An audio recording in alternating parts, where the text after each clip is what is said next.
how far. We'll be doing politics, we'll do safety, we'll do education, and then we'll take you to the foreign front. Follow our live stream on Facebook at GTV Ghana. We're streaming live there on YouTube, Twitter, and on TikTok. All at GTV Ghana. On DSTV, we're on channel 278. Let's start off with safety. Now, more than 50 shops were yesterday razed by fire at the Kwame Nkrumah Circle in Accra. The damaged property were mainly phones and cosmetic shops. Officials of Ghana National Fire Service have since brought the fire under control, and investigations into the fire incident has begun. Stealing phone accessories and cosmetics among other items, the intensity of the fire spread to nearby shops and destroyed all items. Some of the shop owners tried dousing the fire before personnel of the fire service arrived. Most of the items, including laptops, mobile phones, phone accessories, cosmetics and dresses, were burnt to ashes. The fire service managed to bring the fire under control after 2 hours.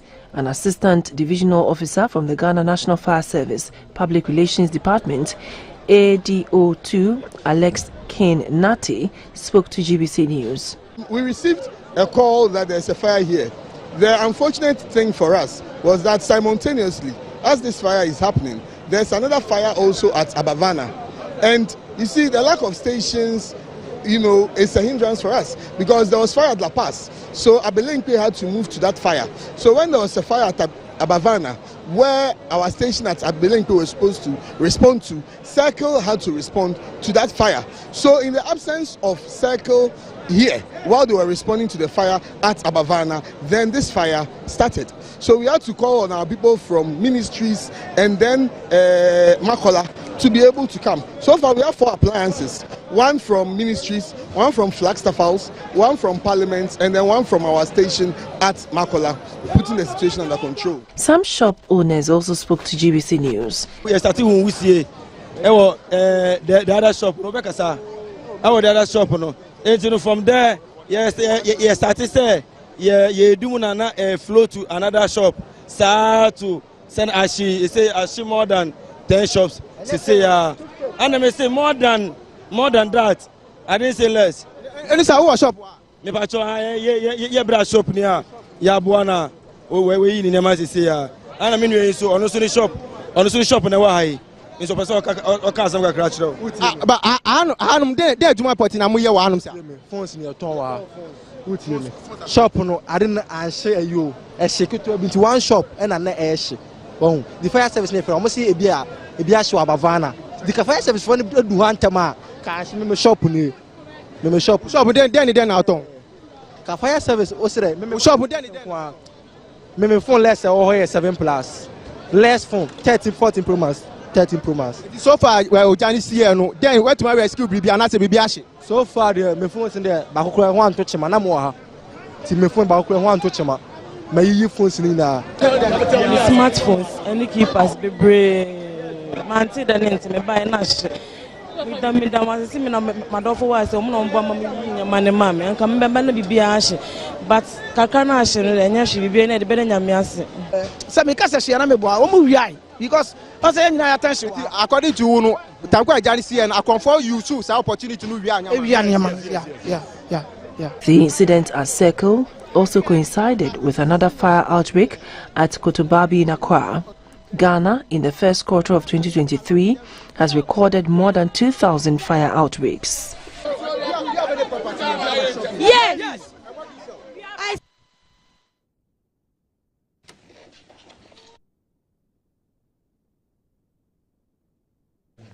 Let's do politics now. Now, voters in Kumewu in the Ashanti region are in high spirits as they prepare to go to the polls for the by-election on Tuesday, May 23, 2023. Interacting with some of the voters, they told the news team that they are going in for an MP who will champion socio-economic development in the area. Kumewu is one of the 47 constituencies in the Ashanti region. It is bordered by the Setre East, Setre Central and Setre Afram Plains constituencies. It has a voter population of about 35,000. 4 persons are contesting in the by-election following the death of the late Member of Parliament of the area, Mr. Philip Atabaswa. They are Mr. Ernest Yawenim of the ruling New Patriotic Party, Mr. Kwesi Amankwa of the opposition National Democratic Congress, and 2 independent candidates who interestingly bear the same name, Kweku Dua. Thus, the 2 candidates are occupying the 3rd and 4th positions on the ballot paper. The 3rd, Kweku Dua, on the ballot paper contested the seat in the 2020 parliamentary election. He nearly caused an upset for the late MP Mr. Philip Atabasua when he polled over 11,000 of the total votes cast. The late MP eventually won the seat with over 14,000 votes.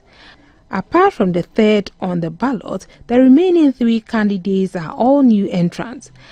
Ahead of the Tuesday, May 23, 2023 by-election, some interesting happenings have come up in Kumewu, apart from 2 independent candidates bearing the same name, Kweku Dua. The Electoral Commission had to change the symbol of one of them to a hole because they all had white dust as their symbol. Interacting with some voters in the constituency, they told the news team that they will be at the polling station in their numbers to vote for their preferred candidate.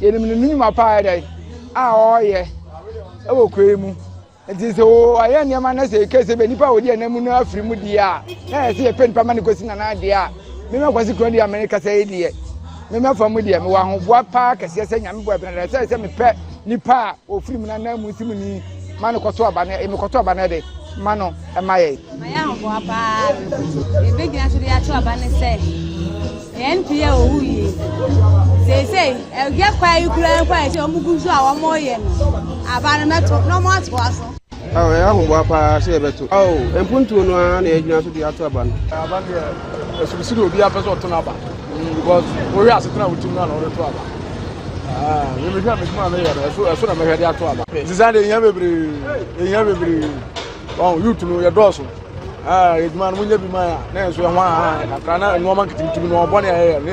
The upcoming by-election in Kumewu follows the passing of the late Member of Parliament, Mr. Philip Atabasua, on 27th March 2023.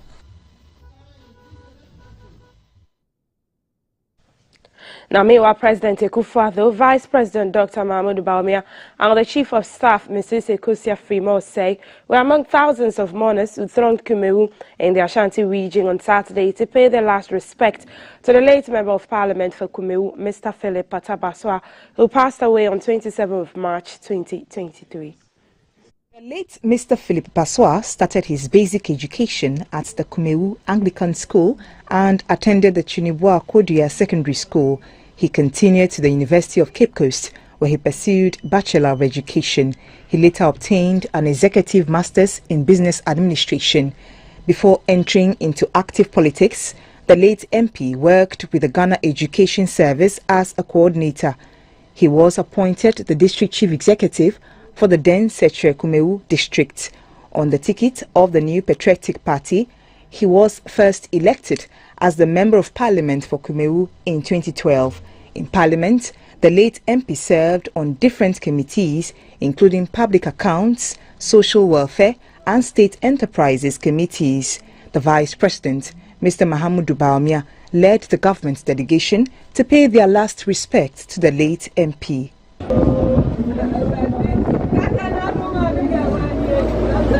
Also at Kumewu to bid the late MP farewell was a high-powered delegation from both the majority and minority sides of Parliament, led by the second Deputy Speaker, Mr. Kweku Esiama.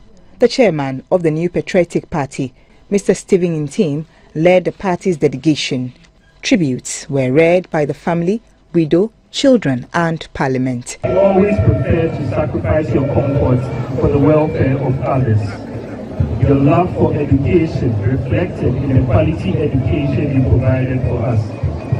Our daddy always made sure to come home every weekend just to be with us. Sometimes He comes in the evening and leaves the next day. On days he was unable to come home to us, he made sure to call us. Our little brother was not left out, though he didn't live with us. He calls him every night and during the weekends.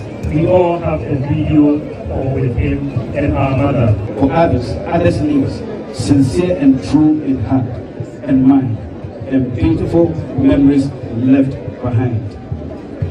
The quote stated this great foreign hero.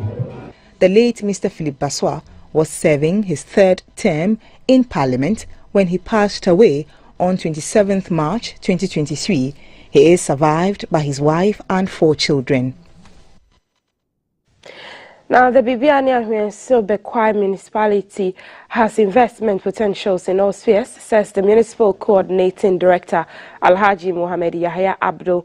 He assures that the doors of the region, especially the Bibiani Enclave, are open for any genuine investor to collaborate to breathe life into the area.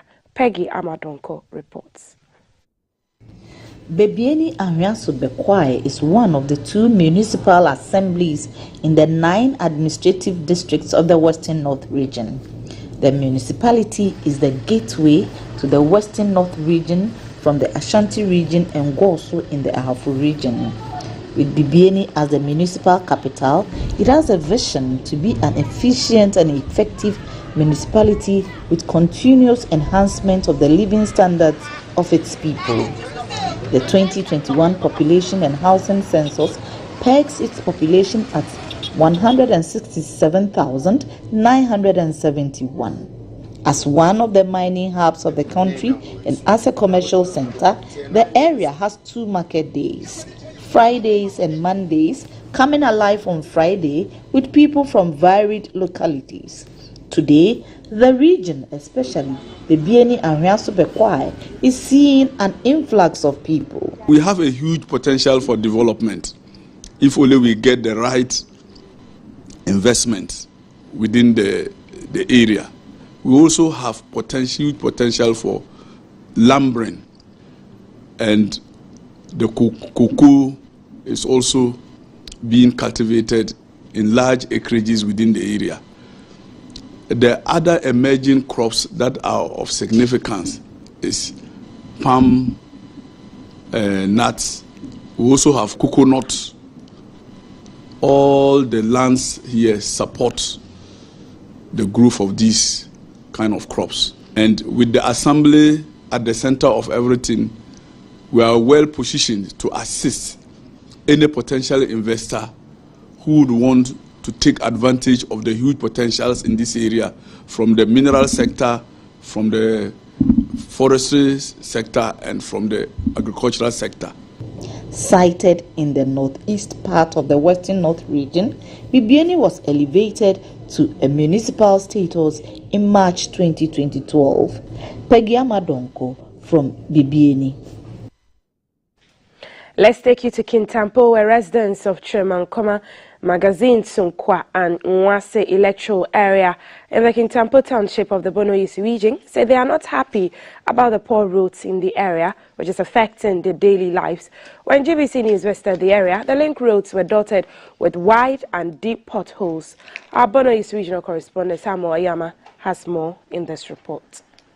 Cars and commuters. On a rainy day, all the roads gets flooded due to the poor drainage systems. At Chirmankoma electoral area, the residents complained that the bad roads were affecting their businesses and livelihoods in many ways. We expect the government to come and do their gutters, the drainage systems, so that if possible, they can also tile the road. It will help a lot. Mpanyinfo no behwe no ma ye kwan na amaya anka ye beda omo asepa ye ni bachi Kintampo kwan bia ba bia ni ho a odi okada ba wura e ho no se bio yayi gata anase ya twaso ni nyina erosion afa ba bia enti ye hia aban mo a e kwan ya e ba fa so afiri dwom aba ye fie pa ye ni bi yeso ye ganafo ye to aba nso wo ba ha ya fa okada wa mfawo nso ye to anajo a wontimi nantimba wodi aguro akita sika wa na maba kita wa amuro pse beje na kwan mu age afise kwan no Some residents at Sunkwa Magazine electoral area were equally worried over the situation.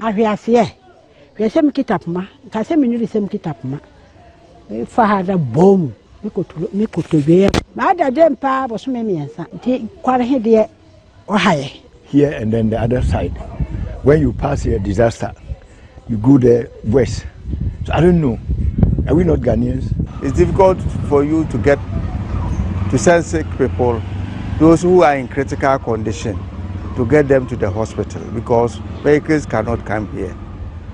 And that is one of the difficult situations we are facing here. Some residents of Mwanse electoral area told the news team that public sector workers, particularly nurses, could not attend to emergency cases at the hospital on a rainy night for obvious reasons. Government workers and nurses for doctors do not right any other teachers near there. The quino yanintino, a mark the brinaco fasro. So in Canesi near your friend or pen temaco hair phone, this open in Naninam Sroha. I can't cry to me will be at the action. So nka kwan no mutumi eyamaya nke beboa pa sa ba eboa no tumi kra kwan no mai ya faso ya ka nyina sesei ba bi kra kotura na ka na tim. GBC News gathered that some houses in the Kintampo township get flooded whenever it rains because the drainage systems are bad. Armed robbers have also taken advantage of the situation to attack traders at night. Commercial drivers also charge passengers any amount they choose to due to the poor state of the roads. Many residents, particularly pregnant women, are said to have died due to the bad state of the roads. Samuel Ayama, GBC News, Kintampo. Away from Kintampo, let's take you to Hull. The 7th John Evans Tamils Leadership Lecture Series has taken place at the University of Health and Allied Sciences at Hull in the Volta region, with a focus on finding ways to reduce economic challenges confronting the continent in health financing. The Secretary General of the African Research Universities Alliance, Professor Ernest Aite, believes achieving health SDGs will benefit the continent in diverse ways, including better health outcomes, enhanced productivity, and lower health expenditures. The lecture series is a platform for promoting leadership and development in Ghana. The topic for the 7th Atamils lecture series centered on the economics of achieving the health SDGs in Africa.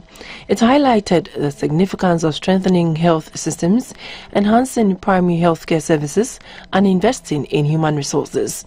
The Secretary General of the African Research Universities Alliance, Professor Ernest Aite, said though Africa, and for that matter Ghana, has made strides towards achieving health SDGs, the pace of growth is not encouraging. He underscored the need for increased investment in healthcare infrastructure, research and development, as well as innovative healthcare financing mechanisms. The issue of insufficient domestic financing for healthcare is important and needs to be addressed. And in doing so, I think about health infrastructure. How we use that to build a proper health system, making sure that the health system functions and is well aligned to health, to education, to transportation, to agriculture, and other things is very, very important.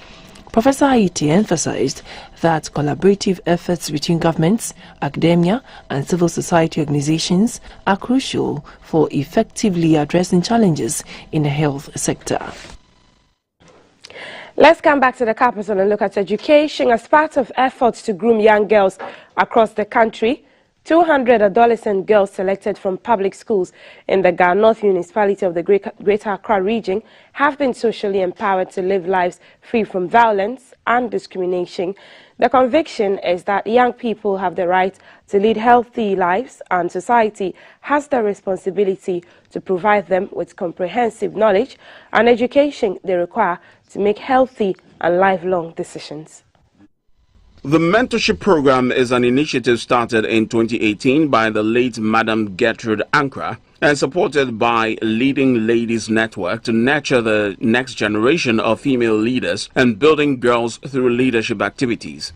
The founder of the Leading Ladies Network, Mrs. Yawa Hansen Kwao, while pledging her commitment to the program, encouraged the girls to maximize the full extent of their potential to drive the needed change in their lives. The administrator for Leading Ladies Network, Madam Felicia Mensah, said more than 31% of Ghana's population is youthful, and it is important for stakeholders to target this population with the needed programs, interventions and support systems. She mentioned that 200 girls from both junior and senior high public schools in the Ga North Municipal Assembly were organized for this program. It is important to monitor them to ensure that whatever sites they are visiting, whatever information that they are consuming, it is something that will benefit them. For example, a lot of the times the content sometimes on social media might not be appropriate for their age, and therefore it's important that we help them make a decision to know what content they need to consume. The network. Let's take you to the foreign front. A temporary ceasefire in Sudan has been agreed as fighting between two warring factions entered its 6th week. Previous truce attempts between Sudan's regular army and the paramilitary Rapid Support Forces RSF have collapsed within minutes of beginning. But a U.S.-Saudi statement says the new deal will be enforced by a ceasefire monitoring mechanism. Part of the 7-day humanitarian ceasefire, Sudanese officials have agreed to restore essential services. Fighting between the two sides has plunged the country into chaos since it began last month, with more than 1 million people thought to have been displaced. Qatar said on Saturday that its embassy in the capital, Khartoum, had been ransacked by irregular armed forces, and it called for the perpetrators to be held accountable for the heinous crime.